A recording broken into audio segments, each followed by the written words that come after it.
So, ayan, dito ako sa Trinoma, nakabili ng damit sa Ate Hikari. So, ang bunso ko doon, nakapili siya ng necklace. Ayan, dyan, galing yun. So, gala-gala muna kami ngayong tag-init dahil may init sa bahay at holiday naman, walang pasok ang dalawang bulinggit. So, gala-gala muna kami dito sa Trinoma. And, Ayala Malls na pala itong Trinoma na to. Ayan. So, ito ang binili naming kwintas dito sa Trinoma. Susuotin na ng dalawa kong anak. Ayan. Oh, ayan. Susuotin na. So, ito kay Ate Hikari. Ito kay Ate Nicole. Ayan. At ito yung kay Nicole. So, susot na. So, ito kay Ate Hikari. Susutin ko muna. Paul.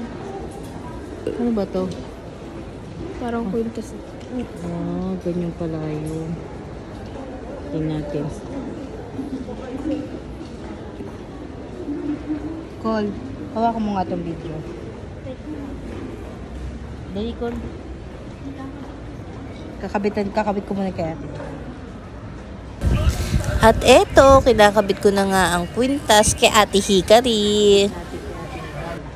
Nako, itong kwintas na ito, nakita nila ito sa TikTok, kaya binili nila. Grabe talaga ang TikTok. Kapag napanood ng mga bata, kung ano makita sa TikTok, bili. At eto, okay na ang kanyang kwintas. Nakabit ko na nga. So, ayan. So, ganito yun. Ate Hikari yun. So, ayan. Ganyan yung necklace na binili ng mga anak. Kaya Ate Hikari, ganyan yun. Ikakabit yan. O, yan si Ate Hikari, kakabit niya. Ayan.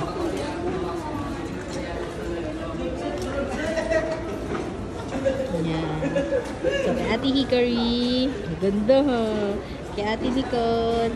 Ate Nicole, tingnan kay Ate Nicole. Hindi ko makita. Hindi, kita kay Ate Nicole. Tingnan kay Ate Nicole. Tingnan natin. Ayan, kay Ate Nicole. Dalawa kong anak. At eto nga, umuwi kami ng Quezon City para makasama ang aking mahal na ina at ang aking kapatid. So, ang aking kapatid ay kasama ko dito sa Kidzona. So, ito ang Kidzona sa SM North EDSA.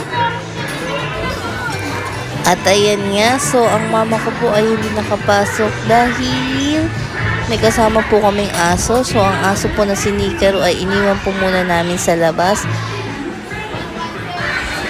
At eto nga, makikita nyo ang mga locker ng Kidzona dito sa SM North EDSA.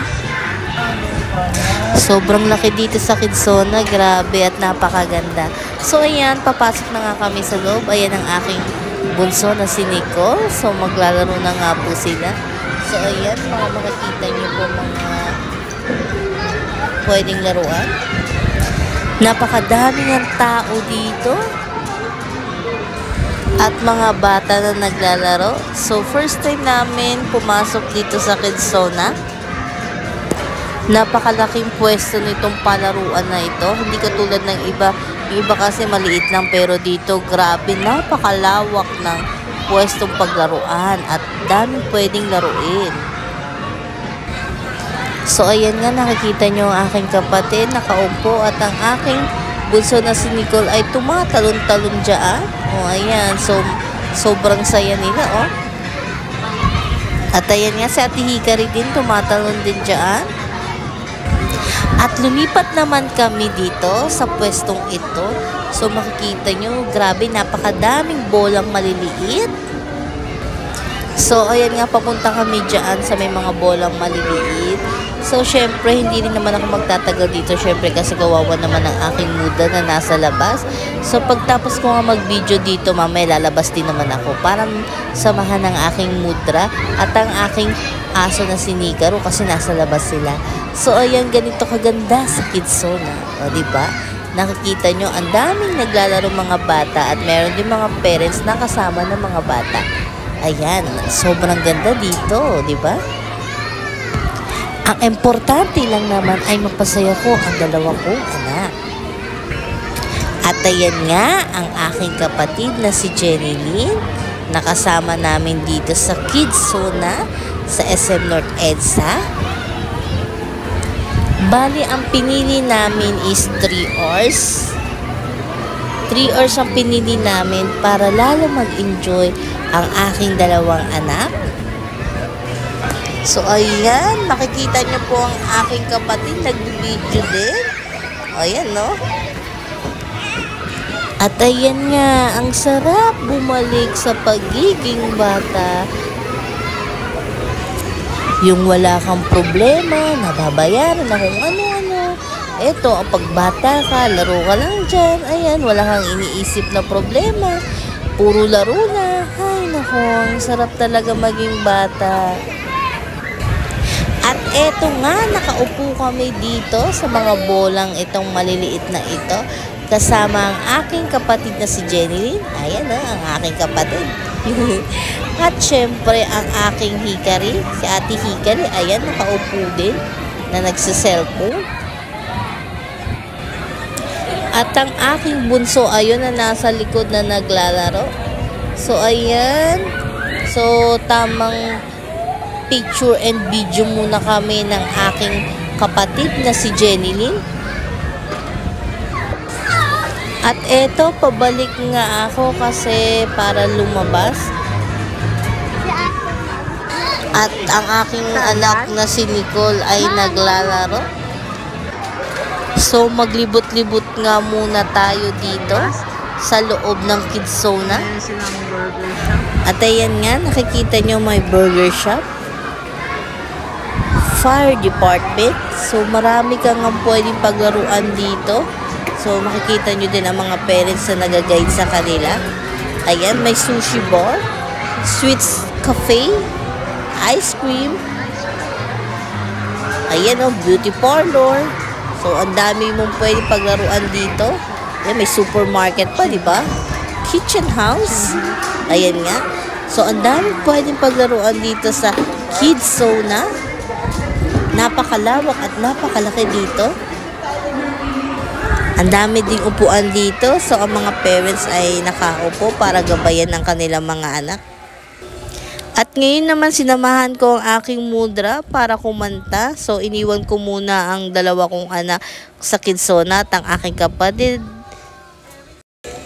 At ayan nga, nakikita nyo nga kumakanta na ang aking mudra. Siyempre, hindi naman pwede na kami lang nagsasaya. Mga anak ko nagsasaya. Si Minnie nagsasaya. Tapos si Mama hindi magsasaya. Siyempre, magsasaya din. After nga namin sa Kids Zona at sa Videokehan ay kumain na nga kami dito sa food court. At dahil nga dito pa ako sa Quezon City, kinabukasan ay kumain naman kami sa Greenwich, Visayas ng aking mahal na ina at ang aking kapatid at syempre kasama ang dalawang kong anak. At ayan nga, nakapili na po ako ng kakainin namin. So, ang pinili namin, uli yung may pizza, may chicken, and may spaghetti. Ano?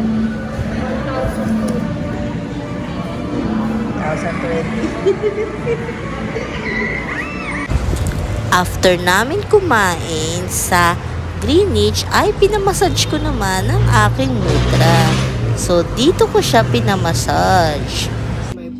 At ayan nga ang aking mudra. Nasa loob na nga po kami para ipamassage ang aking mudra. Dahil masakit daw ang kanyang katawan, syempre, lilibre natin yan si mudra para maging masaya siya. At para mawala ang kanyang mga sakit sa katawan. Happy yan ang nanay ko. I love you, Mother Earth. Thank you for watching.